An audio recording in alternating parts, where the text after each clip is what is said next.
The first time Yousef heard the steel door seal behind him, he swore the air itself tightened around his throat. ADX Florence didn't just close on men, it swallowed them whole. If stories like this fascinate you, hit subscribe, because this one only gets darker. The officers didn't speak as they escorted him down Range 13, the most isolated tier of the Supermax. Their boots struck the concrete in a slow, deliberate rhythm, as if marking the last beats of a life being erased. To Yousef, every sound was amplified, the faint hum of fluorescent lights, the distant echo of a slot slamming shut, the rattle of restraints hanging from a guard's belt. He had known prisons before. But nothing prepared him for the silence of Florence. No shouting. No chaos.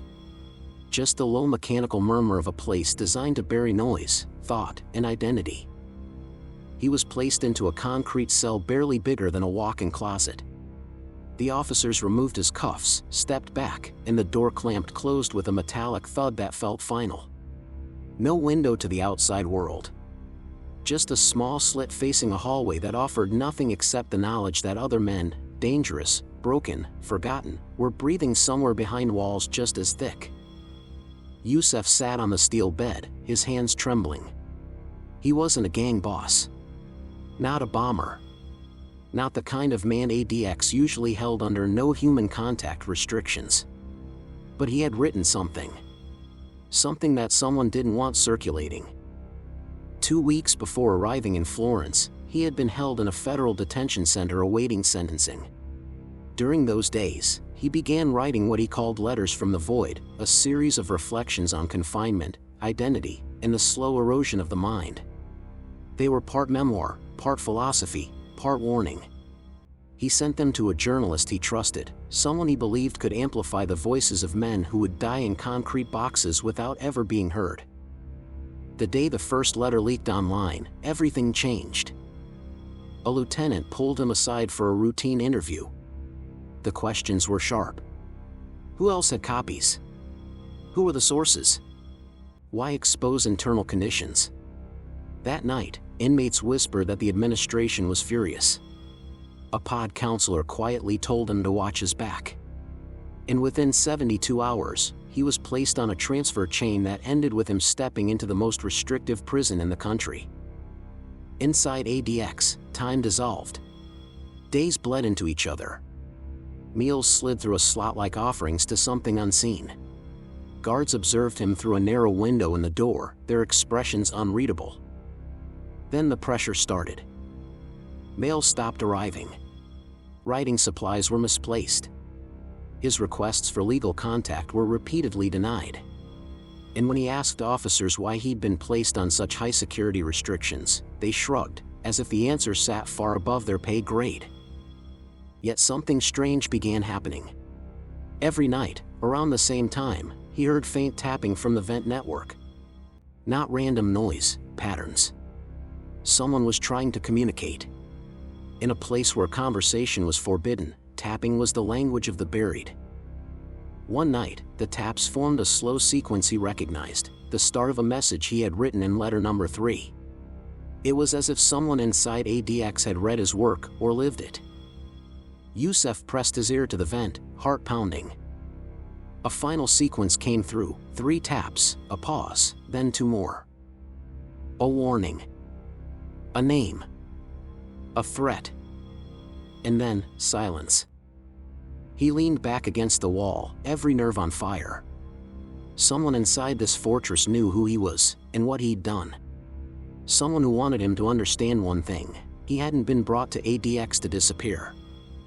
He'd been brought here to be silenced. The first shift in Yousef's routine came on a Tuesday, though days were guesses in a world with no clocks, no windows, and no sense of direction. A guard he'd never seen before slid his breakfast tray through the slot, but instead of the usual silence, the guard muttered under his breath, "Stop writing." Then he walked away before Yousef could respond. It wasn't a threat. It was a warning delivered with the urgency of someone who didn't want to be seen caring. Something inside the prison had shifted. That afternoon, he discovered his vent communicator again. 3 taps. A pause. Then a new rhythm, slower, deliberate, almost like someone struggling to articulate something without being overheard. He waited for the pattern to repeat. It didn't. ADX Florence was engineered to prevent communication. Yet men still found ways, tapping through vents, flushing toilets in coded rhythms, sending coded messages through the library request system. And when those channels lit up, something was brewing. By evening, another anomaly surfaced. His recreation time, normally a rigid, timed routine, was delayed. When officers finally came to escort him, they led him not to the outdoor cages but to an indoor rec cell with no sky and no airflow. As he walked, he noticed the corridor unusually empty. No movement. No doors slamming. No muffled voices. The silence wasn't normal. It felt curated. Inside the rec cell, he tried pacing to clear his head. He thought about the letters, how many had been leaked, who had seen them, and why one particular passage was causing so much reaction inside these walls. In letter number 5, he had described the psychological techniques used in isolation units, sensory deprivation, legal obstruction, deliberate uncertainty. He hadn't named officers.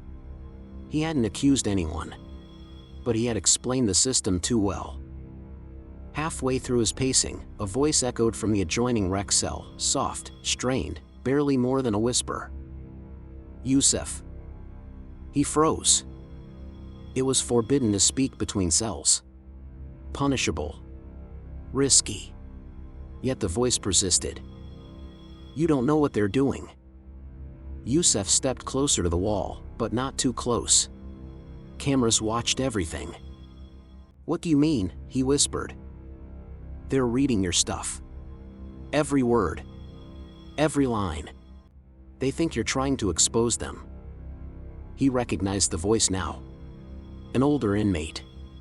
Someone he'd heard mentioned through vent gossip, a man known for his discipline and silence. If he was speaking, it meant he calculated the risk. Who's they? Yousef asked. The man exhaled slowly. The program. It wasn't a formal term. But every ADX inmate understood. The program was the unofficial system behind the official one, the quiet coordination between certain officers, administrators, and intelligence units who monitored inmates considered sensitive. Men who wrote. Men who organized. Men who challenged the narrative. You were supposed to stay quiet, the voice said. But you wrote something they can't ignore. Yousef didn't respond. His pulse hammered. The man continued, they think the letters have more details. More names. They think someone inside is helping you. Yousef swallowed hard. Someone is communicating with me, he admitted. Through the vents. The man's response was immediate. Then stop listening. A heavy clank announced the opening of a distant door. The conversation ended instantly. When officers came to return him to his cell, Yousef noticed subtle glances exchanged between them, like they were evaluating him, not just escorting him. Back inside, he sat on the bed, replaying the voice's words. Stop writing. Stop listening. Stop provoking the program. But then he noticed something odd, a slip of paper tucked beneath his meal tray. Contraband. Impossible. Dangerous. He unfolded it slowly. 4 words. Carefully written. No signature. They know about letter 7. He hadn't written a letter 7. Not yet. And that realization hit him harder than any threat.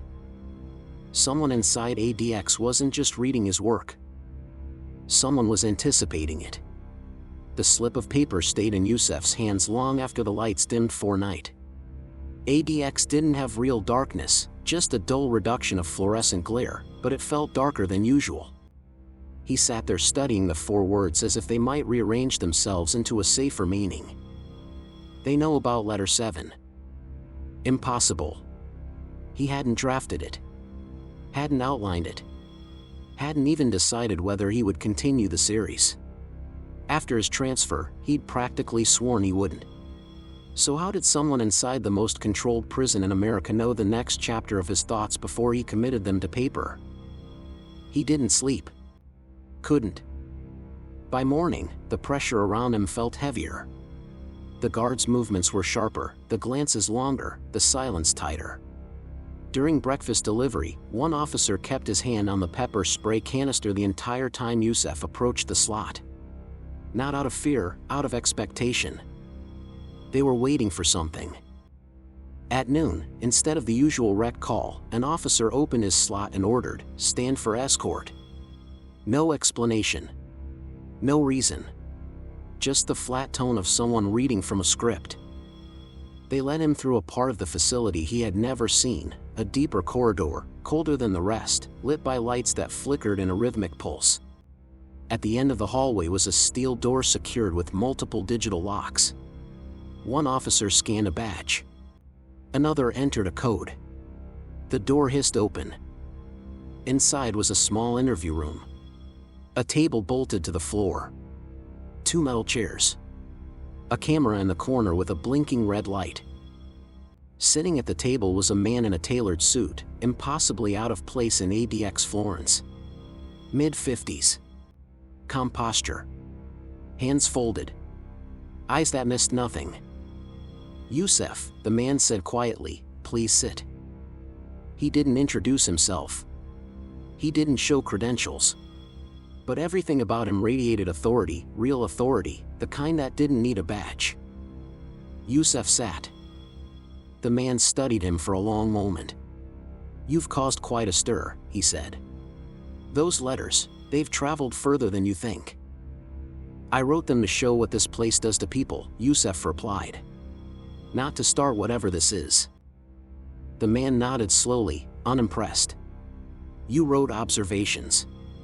Good ones. Accurate ones. Too accurate." Yousef's chest tightened. "Why am I here?" The man leaned forward, lowering his voice as if the walls themselves were listening. "Because someone inside this prison is using your work. Guiding you. Feeding you. They want your letters to turn into something more. Something bigger. Something we can't allow." Yousef's mind raced. "I don't know who it is." "We do." The man slid a folder onto the table. "And he's dangerous." Yousef hesitated, then opened it. A face stared back at him, older, hardened, eyes fueled by something between genius and madness. A name he recognized from whispered stories through vents and meal slots. A man held in near-total isolation for manipulating inmates from inside segregation units. "He believes you're his voice," the man said. "He wants you to write letter 7 because he wants you to expose something that will make him powerful again." Yousef shut the folder. "So what happens now?" "That depends on you." The man stood. "Stop writing. Stop listening. End the chain. And this pressure, it will ease." The offer hung in the air like a lifeline, or a leash. Yousef looked at the camera in the corner, then back at the man. "And if I don't?" "For you?" The man shrugged. "ADX can make silence feel eternal." They escorted him back to his cell with the same methodical steps. But everything felt changed. The walls seemed closer. The vent taps louder. The weight of the folder heavier in his mind. That night, the taps returned, slow, patient, deliberate. The voice of the man in the folder. "You know why they fear letter 7, he tapped out. "Because it's the only one that tells the truth." Yousef stepped back, heart pounding. For the first time since arriving at ADX, he realized he wasn't trapped between walls. He was trapped between narratives. One from the program. One from the unseen inmate. And one from the truth he hadn't written yet. He sat at his steel desk, staring at a blank sheet of paper. Then he picked up his pen. If he didn't write letter 7, the program won. If he wrote it wrong, the unseen inmate won. If he wrote it honestly, maybe no one would win. But the truth would exist. And sometimes, in a place built on silence, that was enough. He put pen to paper and began. If you think this story was intense, the next one will leave you speechless. Subscribe for more true crime stories that'll keep you on the edge of your seat.